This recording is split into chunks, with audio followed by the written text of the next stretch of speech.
Since the days of Twilight, Robert Pattinson has proven his resistance to biting his tongue.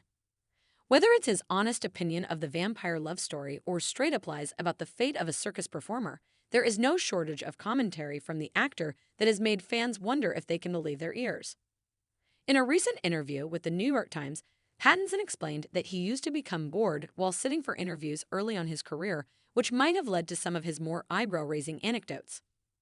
"The only thing people would ever ask me about was being famous," he said. "You go into, like, a fugue state." From his hair-washing frequency to culinary inventions, read on to hear some of Pattinson's most nonsensical musings. While promoting Water for Elephants back in 2011, Pattinson recounted a fabricated story about seeing a clown die on a past trip to the circus. The clown's little car exploded. The joke car exploded on him. "Yeah, seriously," Pattinson told Matt Lauer while appearing on the Today Show. "My parents had to, everyone ran out. It was terrifying. The only time I've ever been to a circus."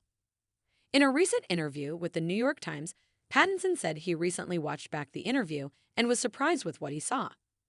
"There was absolutely no hesitation at all in my voice," he said about the fib. "I'm like, what on earth? Are you possessed?" In a quarantine-era interview with GQ, Pattinson explained a business idea he said he had concocted based on this thought.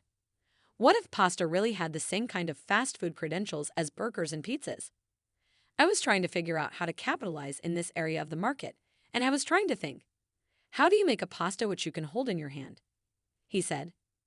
He said he designed a prototype of this handheld pasta and even set up a meeting with restaurateur Leila Massimini about his business plan.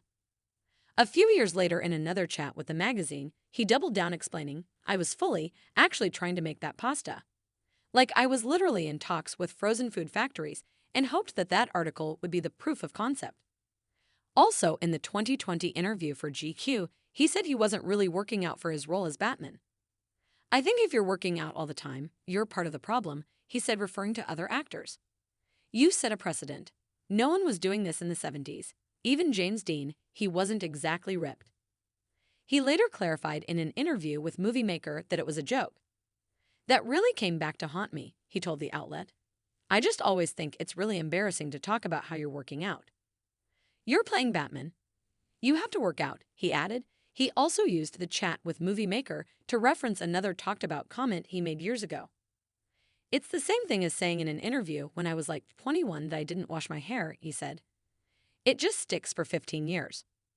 More than 10 years ago, on the tail end of Twilight Mania, when asked how long it took to get his hair perfectly coiffed, he told the Chicago Tribune, "I have so much residue crap in my hair from years and years and years of not washing it and not having any sense of personal hygiene whatsoever."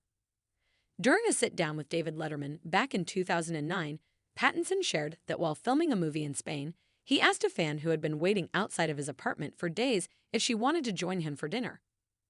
"I was so chronically bored that one day she'd been out there for about 3 weeks, and I said, 'Hey, do you just want to go to dinner or something? I mean, no one else wants to hang out with me.'" He explained that she took him to her parents' restaurant where he complained about everything in my life, before she passed him the bill.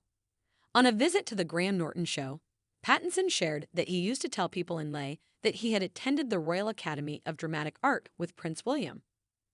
He said because he was English, no one doubted his tale.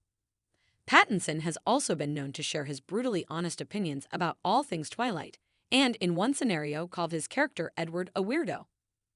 "With virtually anyone, the nice guys always seem to come last. You always get weirdos like Edward who seem to attract women for some reason," he told OK magazine in the UK per MTV.